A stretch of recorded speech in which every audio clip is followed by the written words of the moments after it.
Advanced Principles Podcast, or APP, was created to be an outlet for like-minded individuals to share in the broader conversations on leadership, retail market updates, and incredible personal success stories. On APP, you will hear a collection of stories from the titans of the retail industry, as well as thought and practice leaders covering the spectrum of the economy. Please click the subscribe button and look for the newest episodes to be released. One of the things they were all required to do is put processes in place. First, you got to get everyone integrated on the back end if you're going to make this work. Shannon Robertson, a lifetime master certified professional in financial services, is the executive director of the Association of Finance and Insurance Professionals, commonly referred to as AFIP. In a little over 7 years at AFIP, Shannon has been instrumental in streamlining operational structures and processes. He's always looking for innovative ways AFIP can support its members, agents, and dealers. A natural trainer, Shannon also conducts AFIP certification boot camps. Many of his ideas for service enhancements, such as visual tools and acronyms that make training even more accessible and memorable to boot camp attendees, come from feedback in the field. Prior to his time at AFIP, Shannon worked for D&M Leasing as a leasing consultant. Earlier in his career, Shannon gained 13 years of experience in financial services at Fidelity Investments, where he first started in compliance. He also worked as a managing director, overseeing an $800 million book of business, representing 52 clients when he left Fidelity for the automotive industry. All right, Shannon, thank you again for being on an app. I'm super excited to have you. So many great things to talk about that are going on in our industry right now that are so relevant and important for dealers. So thank you for taking the time out to be a guest. Thank you for having me. I'm looking forward to it. Yeah. So before we dive in and really start to unpack your journey over the last crazy 9-12 months with all these proposed changes and you traveling the country and learning as much as you can and then sharing that wisdom and knowledge with everybody else, why don't you give us just a little bit of backstory, how you got to where you're at, and really what AFIP is and kind of what it means to the industry, just to set the stage for some people that may not be as familiar with AFIP as others. Absolutely. I'll give just an elevator speech on AFIP. So AFIP's an Association of Finance and Insurance Professional. Everybody calls it AFIP. I think it's comical that in today's world, it's even become a verb. Have you been AFIP'd? But with that said, AFIP's a nonprofit organization that was created in 1989. And the reason why AFIP was created was to create a third-party entity that would provide federal and state regulatory training to anybody who really touches a finance contract. The other thing I like to point out is that the industry created AFIP. It was founded by members of the industry. Today, it is still a nonprofit organization, right? We stay independent. I don't have a vested interest in your process. I don't compete with companies that sell products. And that allows us to provide the dealerships with some due diligence. And then one of the things that we've seen in the most recent environment as an advantage of AFIP that I don't think that we realized or the founders realized. But if we look at recent regulatory enforcement action on dealers, most dealers that have been fined or had enforcement actions, it wasn't that the entire dealership maybe was doing something wrong. It was one or two locations that had bad practices, right? And there were maybe one or two employees at those dealerships doing something wrong, surrounded by people who knew it was wrong and said nothing. And one of the advantages of AFIP certifying your staff is that you create a knowledge level and a confidence level with your employees that if they see something that's wrong, they are more likely to shut it down and not allow that to spread or hit a level that could possibly put that dealership into danger. Yeah. Well, that's a great overview. And I know we'll touch on a couple specifics, but speak in generalities about some of the bad actors or bad practices that you've seen and you've read about and been privy to over the last couple of years. Now, obviously, there's been a whirlwind of information. We've got some positive news yesterday, which I'll let you speak to about from some timing changes. But there's been a lot of discussion in the last 6, 9, 12 months about proposed changes, going through a process that's very different than any of us have been familiar with, just trying to fast track certain things. What do you think was the impetus behind that? And then the sense of urgency to get it done so quickly and really outside of the process that you and I have been more familiar with? Yeah. I'd like to say it's not politically driven, but I think some of it's politically driven. I mean, not to get into a politics conversation here, not to choose sides, but I think some of it's politically driven. I think we have an agency as we take the FTC, that is 3 members to 2, Democratic to Republican. And right now with one of the Republicans stepping away, right, even having a greater share, having a Democratic president, I think there's a sense of urgency to push through as many changes as they believe they can in the short time frame they may or may not have. I can't predict the future, what happens with the future elections, but I think that has some impact. The other part is we have 2 people running both the FTC and the CFPB who have been very outspoken on their, I guess, opinion on car dealerships. Right? They're not. They've been very clear. They don't believe that the way car dealerships run or the automotive industry runs, right, the way we run our industry is the right way to do it. Right? So we have been pinpointed. They have called this out, and they have been more aggressive in their actions against us. And some of what's driving that is under the Dodd-Frank Wall Street Reform Act, they were given an additional area or avenue to assess enforcement action under what's known as UDAP, unfair and deceptive acts or practices. And once UDAP was formed, there was that separate window or that opportunity where they could literally go after dealers for what they perceived were unfair or deceptive acts or practices. And to be clear, I'm not saying that not every dealer they went after didn't deserve some of the action, but it does give them almost kind of a carte blanche type of window to go after dealers using that or hiding under the umbrella of UDAP. Yep. And unfortunately, some in our industry have made us all part of an easy target. It's just we're all getting kind of caught up in it, and being on the inside for as long as we both have been, we know that is such a few number of actual individuals at certain stores that has really tarnished the entire name. And I think some of these proposed corrective actions have gone too extreme, which we'll talk about here in a little bit. Some of your feeling of the proposed language that's out there. But before we get there, I do want to talk about, since this really became public and the proposed changes were put out there in a memo and the feedback time and the commentary window was open, there was a lot of pushback. And it was good to see somewhat of a united front, because our industry, in my opinion, has largely become fragmented. I think a lot of the state associations are not as prominent as they used to be. I think NADA within certain dealer areas or certain geographic regions is not as prominent as it once was. But it does feel like there's a little bit of unity in formatting a response to this. And how do you think that is coming along? Do you think it's a unified front, or do you think there's more unification that can happen to help educate and then potentially, push back on the unreasonableness of some of these proposed changes? So there could always be more unification, right? Let's be clear. I mean, but in an industry where we have such a large number of rooftops and diverse from California all the way to, from coast to coast, obviously we could see more unification, but I do agree with you. I think that when the proposed rules came out, they were 126 pages, 26 proposed rules. They were asking us to answer, I think it was 43 or 49 questions. A lot of dealers said this is really lengthy. I don't even know how to interpret this. I want to get an attorney involved.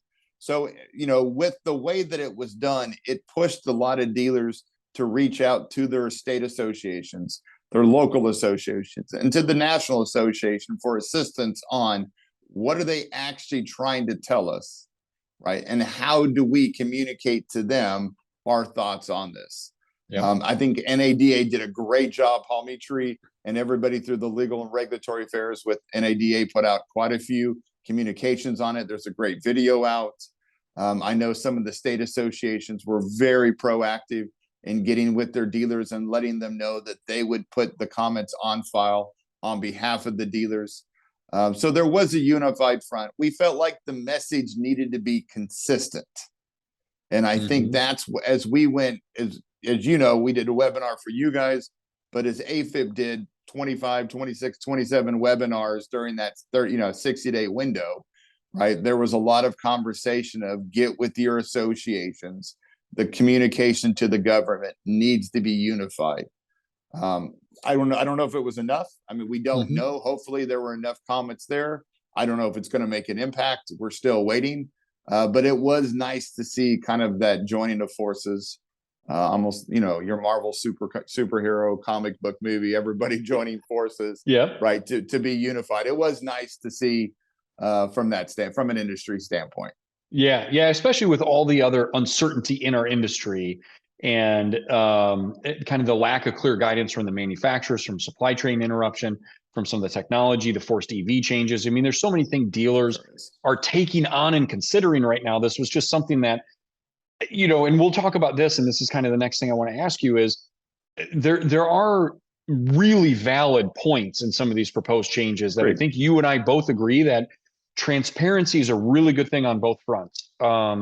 And unfortunately, I think some of that is being overshadowed because there were so many unreasonable items listed within it.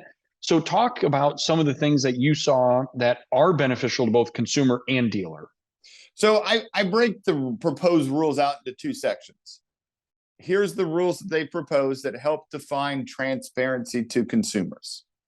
Everybody in our industry will agree there's nothing wrong with transparency, and we want transparency. Dealers that want to do it right will all agree transparency is the only way to do it right. The second half of the proposed rules is where we all disagree, and that's them dictating to us how to do it. And if you break them out into those two sections, right? Yes, we want transparency. We don't have a problem with that. You telling me how to be transparent in a manner in which they did not do appropriate research is where we're having struggles with those proposed changes. So if you don't mind, let's talk about those proposed changes. Yeah, please. The way it happened. Yeah, the absolutely. the FTC proposes, here's the things we're going to go through, and here's the things we're going to review. Here's our areas of topic. They post that. Everybody sees them. They get an idea of what their focus is going to be. They do case studies. They reach out to they'll reach out to the associations. They'll do roundtables with consumers. They do a lot of research. They propose changes. Everybody reviews those, right? There's usually a pretty long window. They go back, they review it. We're talking anywhere between a year to year and a half sometimes for rules to come about. What caught everybody by surprise is these proposed changes came shortly after they had already published or said, here's our focus, here's what's on the docket. This was not on the docket. So when they proposed, here's what's on the docket, and then these rules came out, that was the first shock. The second is if you read what they put out as their reasoning from a mathematical standpoint, the numbers don't make sense. We could do an entire podcast on the numbers not making sense. One of the statements they make is very clear. The auto industry is one of the top 3 industries in terms of complaints from an FTC standpoint. I don't disagree with that. The number of automobile purchases in a year, right? Add in the number of service departments and service claims that dealers have, because in the complaints are service complaints. They include those as well. Wow. So if you take all of those transactions and add them up and divide them by the actual complaints, I don't even know if it would show up on a graph, right? It's that small of a percentage. But what they look at are what are the most complaints we received. Yep. And they put everything under automotive. So that's one of the things they start with. Now, I believe that's what shocked us. The no pre-warning, and then seeing the mathematical reasons behind it. No case studies. They cite a couple of FTC enforcement actions, but there really hasn't been a large number of enforcement actions to justify the dramatic change. The reasoning behind the change to be able to make it simpler for the consumer, I don't think is what it's going to accomplish if the rules go into effect as is. They want to reduce the paperwork, they want to reduce the time frame. If you look at the additional disclosure and process requirements they're adding, it will not do what they think it's going to do. I actually think it's going to add additional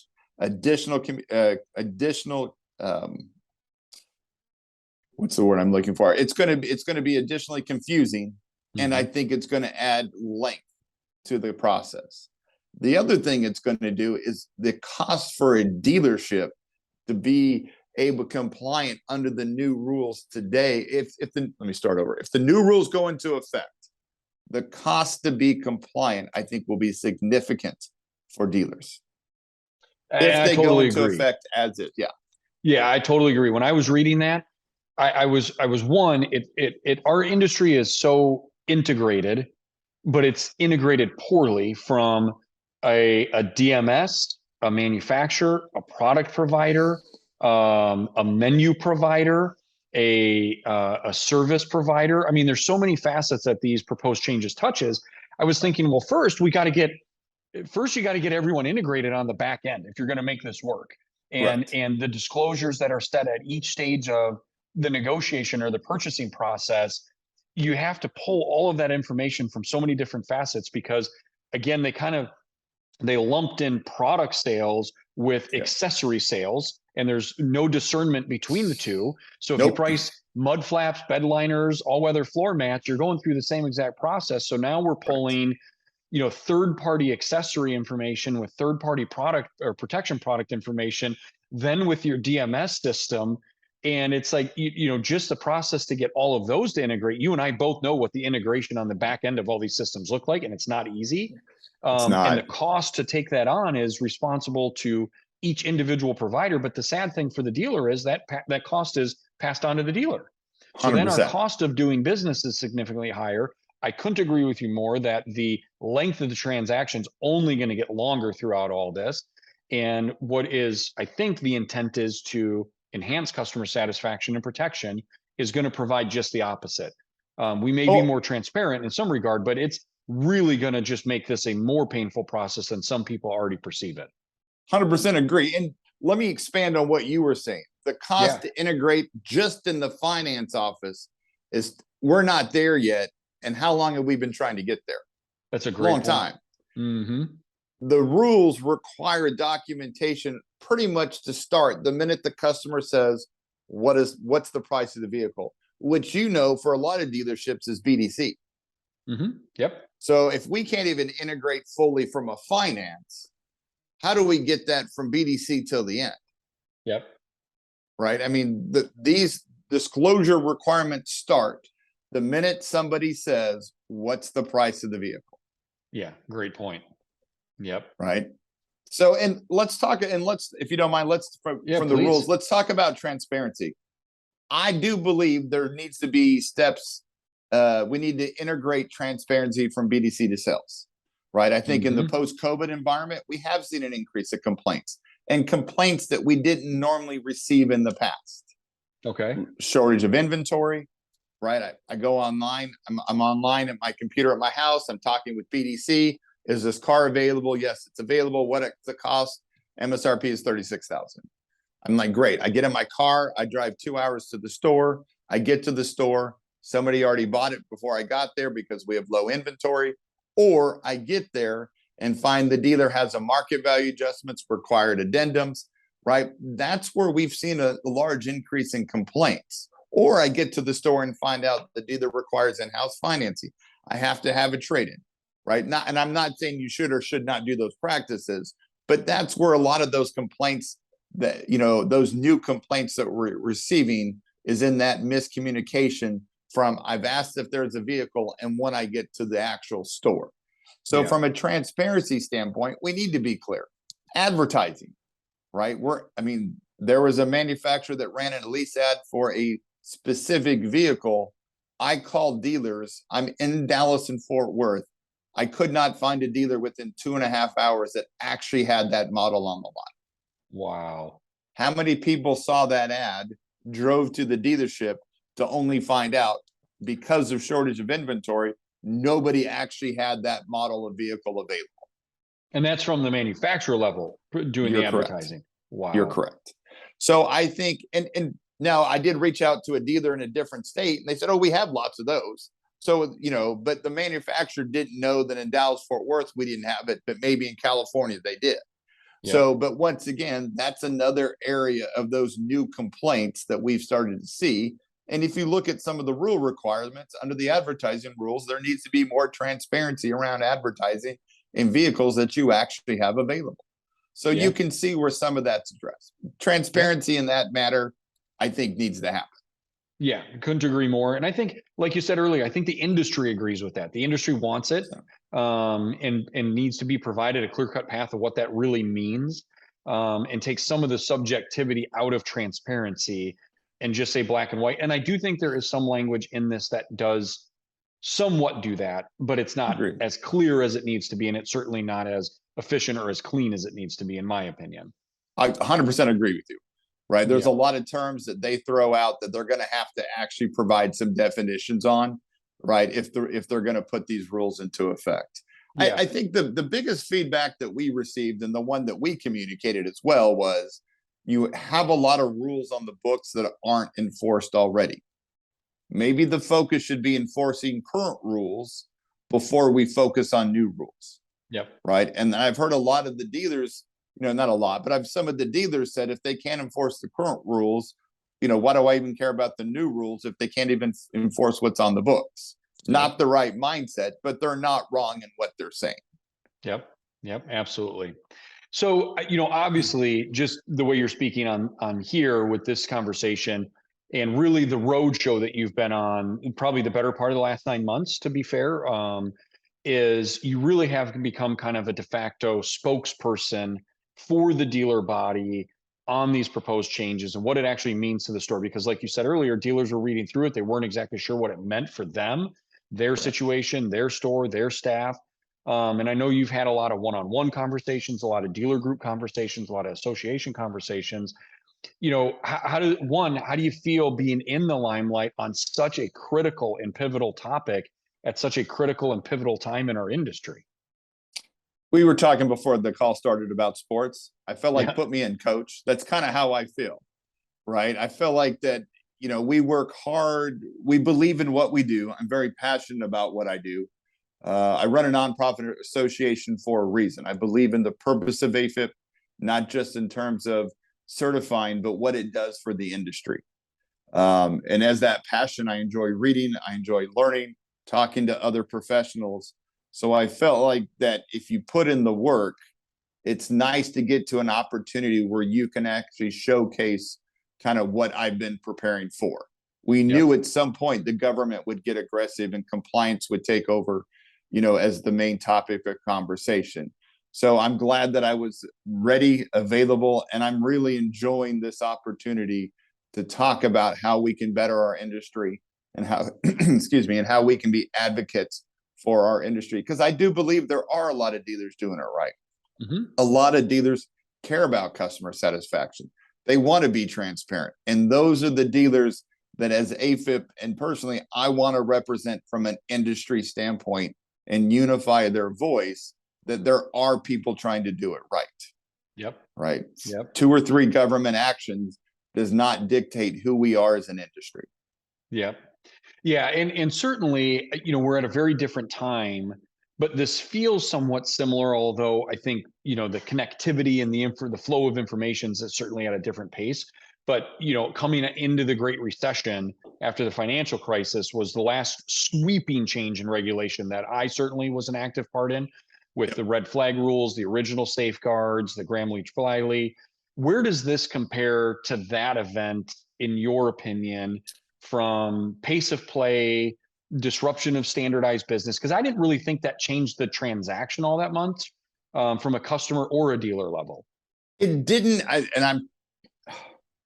I think what we're seeing today is we actually have to have action, right? If we look at previous government rules that have come out, we know we needed to have them, right? It took dealers a long time to adopt those changes. And I think what we're seeing in today's environment is that we actually have to take action, right? Red flag, safeguards, Gramm-Leach, those were all sweeping changes. Dealers needed to take action. but there wasn't an overwhelming push for dealers to be compliant by the deadline that we're seeing in today's environment. Mm-hmm. Yep. And I think the biggest thing that I'm seeing from the government is you're going to have to actually follow these rules, right? And that's what I think the big difference is from now to what you're talking about, is we're starting to see dealers understand that these rules need to be followed. And I can tell you the amount of interaction we're having with dealers now on how do we be compliant is much greater than what we saw back when those rules went into effect. I mean, we teach this information, and I would, we were still saying, how are we 5, 6, 7, 8 years past when the safeguards rule went into effect, and dealers still don't have what they're supposed to have in place? Yep. Today's environment, we still run into dealers that are not compliant with those original guidelines from 2003 and 2008. Yeah, unbelievable. So I think so true. Totally agree. Yeah. So, and I would say from you, what you do, I think I've heard more from you and some of the other agents than I did back then, because dealers are saying, all right, what do we need to do to be compliant? So we're seeing a greater, I don't want to say desire, because nobody really wants to go through the hoops, but we're seeing a greater need from the dealer to actually take action to be compliant and be ready prior to those previous changes. Yeah. Yeah. So that you brought up a couple things. Is one, the fines and the punitive nature of all of these, and you're right, they were out there, but dealers really weren't being assessed the fines. I mean, there was a couple bad actors back then, but that certainly has changed this last year. And there's been some headline cases that have come out. And certainly we're not going to name names and anything like that, but I think that is helping the adaptation of some of these rules in the dealer conversations, and certainly has upticked our, involvement level in the communication we want to have with the dealer. But maybe speak to high level, just what some of those cases were really about, and why they really thrust this into the national spotlight within the dealer body. But let's tie in kind of what you said, and then I'll answer your question. Yeah. But if you look at the enforcement action on these dealers, one of the things they were all required to do is put processes in place, right? When you look at these dealers that have been fined in the enforcement action, and some of them, we could go down, there's a list of things that they were fined for. But one of the requirements they all have to do is put some type of process in place. And it's not exciting, but we talk about it all the time. Process. Mm-hmm. Right. As I talk with, we're raising kids and kids in the house, one of the things we talk about is it's the boring things that'll make you successful in life. Right. There's parts of our life that we like to do that's exciting, but what makes us good at what we do is we do the boring things first, and we do them right. Yep. And I think process speaks to that. If we look at some of the government actions, and there's two different ways to look at this. So we can look at some of the things that they were fined for just simply as an enforcement action, right? Junk fees. They were charging more for a product than what the government felt like the value of that product actually was. Excessive markups, which is scary if they're going to get into our pricing, but that's a different conversation. Yep. Right. Lack of disclosure. Right. Tying rate to product. Yep. Customer, whether they said it or not, the customers believed that they had to buy the product to get the rate. Yep. So one of the things we learned through this is that disclosure is both verbal and visual. Gone are the days that just because it's on the screen means I properly disclosed it, right? That's an old car saying, right? It's on the paperwork, it's on the screen. Gone are those days. Disclosure is now verbal, visual. So those are some of the reasons the dealer's been fined. But the biggest area that I think we've seen the enforcement action has to do with disparity, whether it be on price of the vehicle, price of the product, or markup over buy rate. Yep. Right. And that's where policy comes into play. What the government's looking at is, are we treating people of a protected class fairly compared to those people that are of an unprotected class when all the situations are similar? Yep. So dealers have to have processes in place to make sure that happens. And that's a hard thing to do. And it's a hard thing to prove. And it's an expensive thing for a dealer to prove. The government knows that, right? One of the dealers that were one of the cases, there was a large fine of about $10.5 million. The dealer could have fought that, right? I saw an estimate that the cost to fight that and to pay for somebody to come in and do the math to try to fight it would have been close to $5 million. Oh, geez. Right. So the dealer looks at it. Do I fight it? Do I pay it? Right. Same thing with the dealer on the East Coast that was fined. Right. If they would have fought it and done the math to try to win the case, it would have cost more than half of what the fine was. Wow. So dealers do that calculation. They do that math. Yeah. So the disparate pricing is a difficult one, and you got to protect yourself from that type of government audit or government action, and you got to have, that's where the process come into place. And I know as we close, we'll get into processes in place. One of the things that I thought was telling is, the head of the CFPB spoke at NIADA, and one of the things that he said that was made as a comment that I don't know if it was meant to have the impact that it did on me, but the comment was, all of the enforcement actions that we've assessed have all been driven by some type of complaint.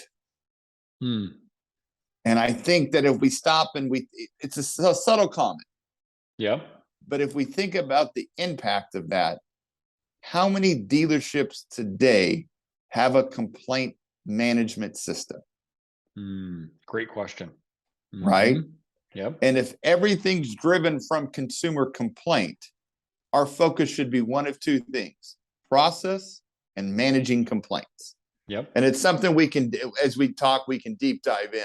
But I think because we can go through all the cases, we can talk about everything that they were doing. Yeah. But what caused that? How did the government get word to go into that store? Yep. It was all driven by a complaint. Interesting.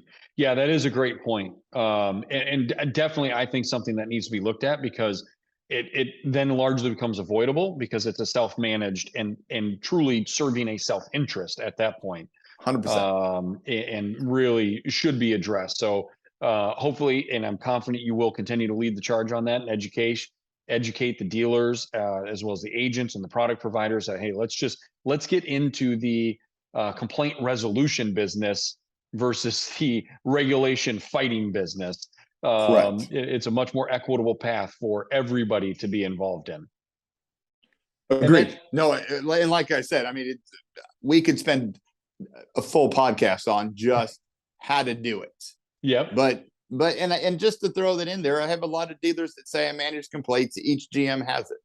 Yep. I leave it up to my stores. Right. Look at the last 3 fines. Large dealer groups, 1 or 2 stores were busted. Yep. Right. So I think your complaint system needs to be under the compliance officer and needs to be at a centralized person that has oversight over the entire group.